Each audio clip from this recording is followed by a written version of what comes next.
UP के CM Yogi Adityanath ji आप लोग देख रहे हैं वोट डालते हुए, और वो यहाँ पे 2024 चुनाव का अपना महत्वपूर्ण वोट का कीमती समय देखकर अपना सुबह में ही वोट डालते हुए, वोट डालने के बाद मुख्यमंत्री योगी आदित्यनाथ जी अपने मंच से पब्लिक को क्या संदेश देंगे, आगे आपको इस वीडियो में बने रहने के लिए बने रहिए। और आगे देखिए वोट डालने के बाद मुख्यमंत्री जी अपने मंच से पब्लिक को क्या संदेश दिए। यहाँ पर वोट डालते समय अधिकारियों से बात करते हुए योगी जी, और देख रहे हैं किस हिसाब से जो गाइडलाइन है उस गाइडलाइन को हमारे मुख्यमंत्री फॉलो करते हुए, और अपना ये आप देखिए आप जाएंगे अपना वोट देंगे, और वोट देने के बाद देखिए हमारे मुख्यमंत्री जी बॉक्स के पास पहुँचे हैं और वोट के लिए रेडी हैं। वोट देते हुए फिर यहाँ से निकलेंगे। जो उनकी गाइडलाइन बनाई गई है, जो रूपरेखा बनाई गई है, उस रूपरेखा के हिसाब से वो निकलेंगे। और जो प्रशासन है उसका ध्यान रखते हुए, और जो सिस्टम है उस सिस्टम को हमारे मुख्यमंत्री फॉलो करते हुए, सिस्टम के साथ जो वोट का गाइडलाइन है, और वहाँ से वोट देकर निकल रहे हैं हमारे मुख्यमंत्री जी। देख रहे हैं मुस्कुराते हुए अपना मतदान दिखाते हुए, आप लोग देख सकते हैं हमारे मुख्यमंत्री जी अपना मतदान देने के बाद चेहरे की मुस्कुराहट बता रही है कि उन्होंने अपना बहुमूल्य मतदान दे दिए हैं। और यहाँ से देने के बाद जनता का अभिवादन और आशीर्वाद लेते हुए यहाँ से बाहर निकल रहे हैं। साथ में जो पुलिस प्रशासन है, जो उनकी गाइडलाइन है, वहाँ से जनता के बीच पहुँच रहे हैं और अधिकारियों से मिल रहे हैं। आगे आपको इनका मंच से क्या बोलेंगे अभी आपको आगे इस वीडियो में देखने को मिलेगा। वीडियो में बने रहिए, तभी आप दोस्तों देख सकते हैं इस वीडियो को। वोट डालने के बाद मुख्यमंत्री जी अपने मंच की ओर बढ़ रहे हैं। मुस्तैदी के साथ यहाँ से अपने मंच पे जाएंगे और मंच से जनता को संदेश देंगे। और देखिए मुख्यमंत्री जी अब अपने गाड़ी के पास बाहर आ चुके हैं, लेकिन मुझे लगता है कि गाड़ी में नहीं बैठेंगे, पैदल ही मंच पे जाएंगे और निकल चुके हैं। आप लोग देख रहे हैं यहाँ पे जनता का आशीर्वाद लेते हुए हमारे यूपी के मुखिया हाथ जोड़ करके जनता का आशीर्वाद लेते हुए, और साथ में जो हमारे कमांडो हैं, जो उनके अधिकारी हैं साथ में चल रहे हैं, जो अपने मतदान केंद्र से निकले हैं। हमारे मुख्यमंत्री जी अभी मंच की ओर बढ़ रहे हैं धीरे धीरे, और अपना ये मतदान का चिन्ह दिखाते हुए, उंगलियां दोनों ऊपर है, देख रहे हैं। उंगलियों से ये जाहिर होता है, चेहरे की मुस्कान बता रही है कि उन्होंने कितने कॉन्फिडेंस में वोट डाले हैं हमारे मुख्यमंत्री जी। और आप देख सकते हैं मंच की तरफ मुख्यमंत्री जी बढ़ते हुए मंच के पास आ चुके हैं। मंच की तरफ मुख्यमंत्री जी बढ़ रहे हैं। अब यहाँ से आपको बताएंगे मुख्यमंत्री जी और अपना संदेश देंगे। आप लोग वीडियो में बने रहें।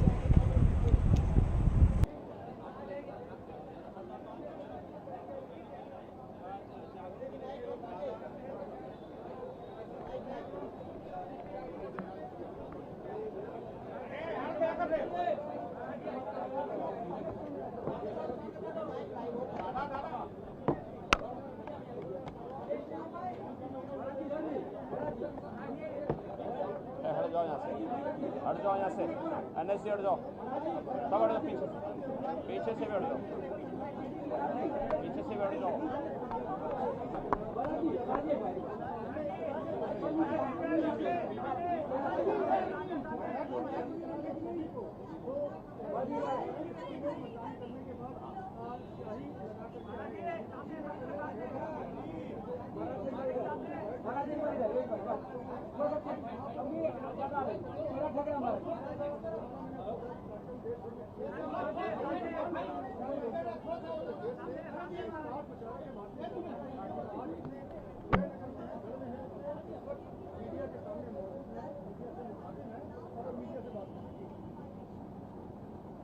मित्रों, लोकतंत्र का महापर्व लोकसभा चुनाव 2024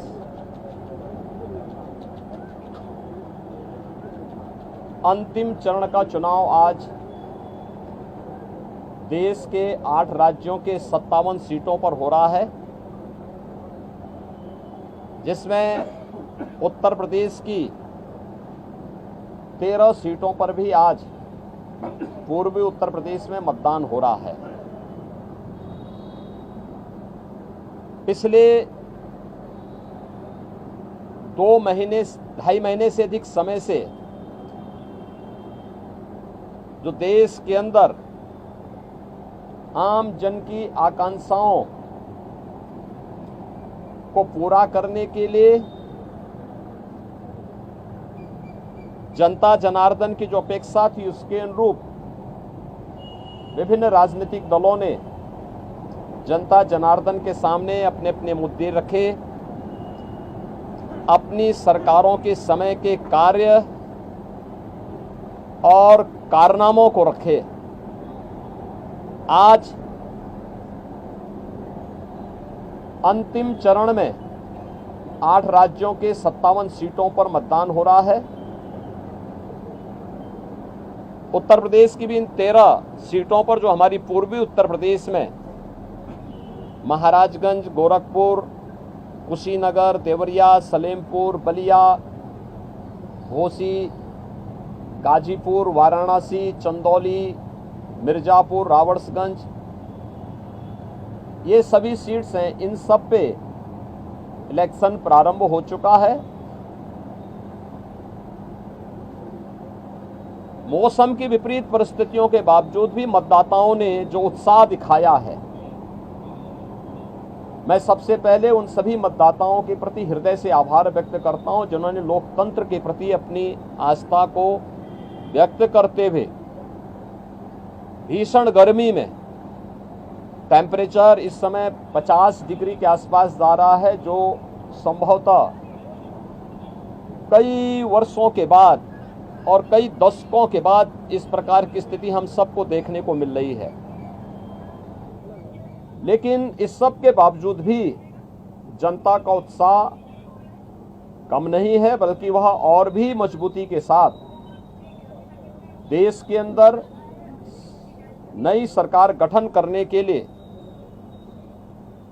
सरकारों के कार्यों का, कुछ सरकारों के कारनामों का अवलोकन करते हुए आज उसका मूल्यांकन कर रही है और उसके अनुसार मतदान भी कर रही है। हमारा मानना है कि देश के अंदर जो समर्थन प्राप्त हो रहा है, उसको ध्यान में रखते हुए हम कह सकते हैं कि 4 जून को जब जनता जनार्दन का फैसला आएगा,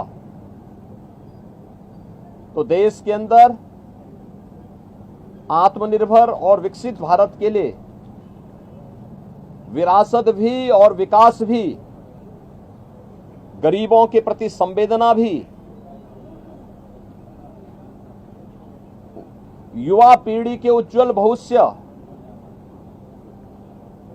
जिन लोगों ने और जिन पार्टियों ने, जिन सरकारों ने काम किया है, उसको पूरा आशीर्वाद प्राप्त हो रहा है और जनता को सुखद अनुभूति होगी, देश को सुखद अनुभूति होगी कि मोदी जी एक बार फिर से प्रचंड बहुमत के साथ सरकार बनाएंगे। उत्तर प्रदेश इसमें अपनी भूमिका का निर्वहन करेगा पूरी मजबूती के साथ। 10 वर्ष में बदलते हुए भारत को 7 वर्ष में डबल इंजन सरकार के द्वारा एक नए उत्तर प्रदेश का दर्शन कराया है, जिसमें सुरक्षा और विरासत के साथ साथ विकास के एक नए युग में उत्तर प्रदेश ने प्रवेश किया है। यह एक सुखद अनुभूति उत्तर प्रदेश वासियों के लिए, यहाँ के युवाओं के लिए, यहाँ के किसानों के लिए, यहाँ की बहनों और माताओं के लिए, बेटियों के लिए, व्यापारियों के लिए, समाज के प्रत्येक तबके के लिए सबका साथ और सबके विकास की भावना के साथ मोदी जी के नेतृत्व में जो कार्य हुआ है, मुझे लगता है कि जनता जनार्दन का वह आशीर्वाद मोदी जी को, भारतीय जनता पार्टी को पूरे देश के अंदर प्राप्त हुआ है, हो रहा है। और आज 7वें चरण में भी पूरे देश के अंदर जो उत्साह देखने को मिल रहा है। अभी प्रातःकाल मौसम बहुत सुहावना है।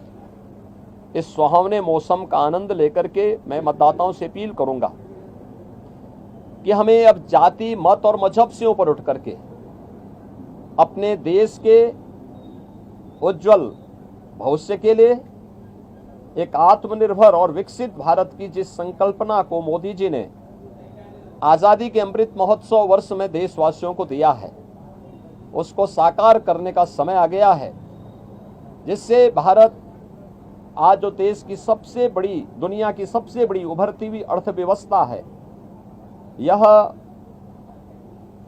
आगामी 3 वर्ष में दुनिया की तीसरी बड़ी अर्थव्यवस्था, 2047 तक भारत को दुनिया के विकसित देशों की श्रेणी में खड़ा करके हर एक नागरिक के जीवन में खुशहाली लाने के लिए कार्य किया जा सके। जनता जनार्दन का आशीर्वाद इस दृष्टि आज भारतीय जनता पार्टी को प्राप्त हो रहा है और हमें पूरा विश्वास है कि 4 जून को फिर एक बार मोदी सरकार प्रचंड बहुमत के साथ आकर के आत्मनिर्भर विकसित भारत की संकल्पना को साकार करने का कार्य करेगी। देखिए, प्रधानमंत्री जी ने अपने 2.5-3 महीने के व्यस्त दिनचर्या में से कुछ समय, यद्यपि उनका पूरा जीवन भारत माता के लिए समर्पित है, बिना रुके, बिना डिगे, बिना झुके उन्होंने 10 वर्षों से भारत की सेवा की है और देश के हित को सर्वोपरि मानते हुए दुनिया के अंदर भारत का सम्मान बढ़ाया है।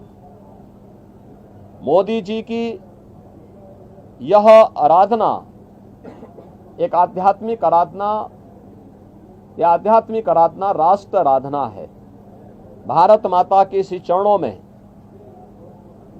वह एक आराधना है जो राष्ट्र को समर्पित है, भारत की 140 करोड़ जनता की, जनार्दन की सेवा के लिए, उनके उज्जवल भविष्य के लिए समर्पित है। और ये भारत की परंपरा है। जो लोग भोग में लिप्त हैं, भ्रष्टाचार में लिप्त हैं, अनाचार दुराचार में लिप्त हैं, वे लोग आध्यात्मिक आराधना के महत्व को नहीं समझ सकते।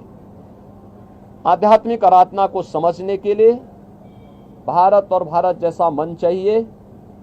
भारत की सनातन मूल्यों और आदर्शों के प्रति निष्ठा का भाव चाहिए।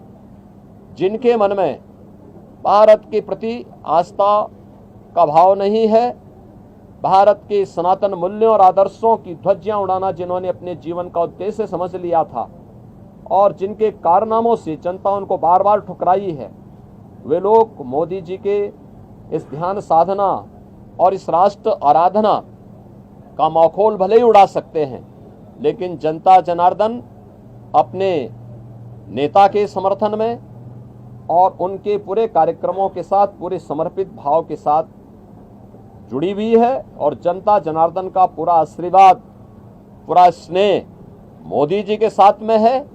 और हम विश्वास के साथ कह सकते हैं कि यह मोदी जी की ध्यान साधना का कार्यक्रम भी राष्ट्र आराधना का हिस्सा है और इसका लाभ भी देश को प्राप्त होगा। उत्तर प्रदेश में महिलाओं ने ज्यादा मतदान किया, महाराज जी, उत्तर प्रदेश में खासतौर पर, बावजूद इससे भी कुछ मतदान कम भी हुआ। देखिए, एक तो गर्मी बहुत ज्यादा है, टेम्परेचर आप में से आप भी जानते हैं कि 50 डिग्री 48 डिग्री का टेम्परेचर कभी हम लोगों ने नहीं देखा, लेकिन है, प्रकृति परीक्षा ले रही है और प्रकृति की इस परीक्षा में हम सबको खरा उतरना होगा। जनता जनार्दन को अपने आप को साबित करना होगा कि अग्नि परीक्षा के इस दौर में हम लोकतंत्र को और पुष्ट करेंगे, मजबूत करेंगे। और स्वाभाविक रूप से आधी आबादी, नारी शक्ति वंदन अधिनियम देश की पहली संसद में मोदी जी ने पास किया। बेटी बचाओ बेटी पढ़ाओ और मातृवंदना योजना से लेकर के नारी शक्ति वंदन अधिनियम और बेटियों की सुरक्षा से लेकर के समृद्धि तक के जो कार्यक्रम चले हैं, आधी आबादी का पूरा आशीर्वाद मोदी जी के साथ में है और हम विश्वास के साथ कह सकते हैं कि ये जो मत प्रतिशत आधी आबादी का, महिलाओं का खासतौर पर बढ़ा है, यह 100% मोदी जी के पक्ष में गया है। महाराज जी को कुछ संदेश देंगे? हाँ, मैं युवा मतदाताओं से कहूंगा कि नया भारत जो इंफ्रास्ट्रक्चर से युक्त है, सम्मान प्राप्त कर रहा है, सुरक्षा का एक बेहतर माहौल जिसने दुनिया के अंदर बनाया है, यह उनके उज्जवल भविष्य के लिए है। मोदी जी की इस परिकल्पना में उन्हें आगे आकर के बढ़ चढ़ करके भाग लेना चाहिए, लोकतंत्र को और मजबूत करना चाहिए। जो लोग अपनी हार से पस्त होकर के गुमराह करने का प्रयास कर रहे हैं, मुझे लगता है कि उनके बहकावे में न आए, मतदान करें।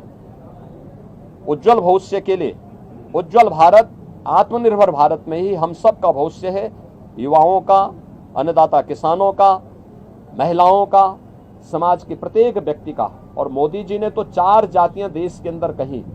उन्होंने कहा देश के अंदर केवल 4 ही जाति है, उसमें से एक युवा है, एक महिला है, एक गरीब है, एक अन्नदाता है। इन 4 वर्ग को प्रतिनिधित्व करने के लिए मोदी जी ने देश के अंदर जो कार्य किए हैं उसको ध्यान में रखते हुए जनता जनार्दन उनको अपना पूरा आशीर्वाद देगी। धन्यवाद। INDI जो अलायंस है आज वो एक रिव्यू मीटिंग कर रहा है, रिजल्ट्स आने से पहले ही आज पूरे दल बैठेंगे और साझा बातचीत करेंगे। ये वे अंतिम बार बैठेंगे, क्योंकि 4 के बाद ये जितने दल हैं उतने उसमें फाड़ होने वाले हैं। दोनों एक दूसरे के ऊपर दोषारोपण करेंगे, एक दूसरे को गाली देंगे। अच्छा है उससे पहले एक बार ठंडाई पी लें, जिससे गाली गलौज कम हो। महाराज जी, अखिलेश यादव ने ट्वीट किया है और कहा है कि वोटर जो है सतर्क रहे, धांधली का आरोप लगाया। देखिए, दोषारोपण किसी पे तो करना ही है। जिनको प्रदेश में 80 सीटों पर चुनाव लड़ने के लिए वोट जो है कैंडिडेट नहीं मिले, तो आज किसी पे तो लगाना था। ईवीएम पे ईवीएम पे दोषारोपण करते करते थक चुके हैं। अब वह इस प्रकार का आरोप लगा रहे हैं। अरे यही प्रदेश है, लोकतंत्र का ऐसा माहौल मत उड़ाओ। यही प्रदेश है। कौन नहीं जानता है कि इनका लोकतंत्र में कोई निष्ठा नहीं है। ये हल्ला बोल के माध्यम से अराजकता पैदा करने वाले लोग हैं। माफिया सरगनाओं को, अराजक तत्वों को और आतंकवादियों को अपने गले का हार बनाने वाले लोग हैं। और ये लोग इस प्रकार की बातें करते हैं, बड़ी हास्यास्पद बातें होती है। चुनाव निष्पक्ष हैं। भारत निर्वाचन आयोग पूरी निष्पक्षता के साथ इलेक्शन करवा रहा है और इलेक्शन पूरी व्यवस्था भारत निर्वाचन आयोग के मार्गदर्शन और नेतृत्व में पूरे देश के अंदर चल रही है, प्रदेश में भी चल रही है। भारत निर्वाचन आयोग जहां पे कहीं भी कोई शिकायत मिलती है त्वरित एक्शन लेकर के कार्रवाई भी करती है। लेकिन समाजवादी पार्टी की चूंकि लोकतंत्र में निष्ठा नहीं है, बाबा साहब भीमराव अंबेडकर और उनके द्वारा बनाए गए संविधान का हमेशा इन्होंने अपमान किया है। दुर्दांत माफिया और आतंकवादियों को शागिर्द वाले लोग, इनसे लोकतंत्र की बात, इनके मुंह से ईमानदारी की बात, इनके मुंह से कोई कार्य शुचितापूर्ण तरीके से हो जाए, ये बहुत हास्यास्पद लगती है।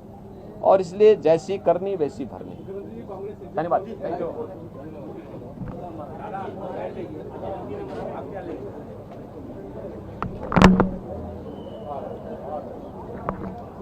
विशाल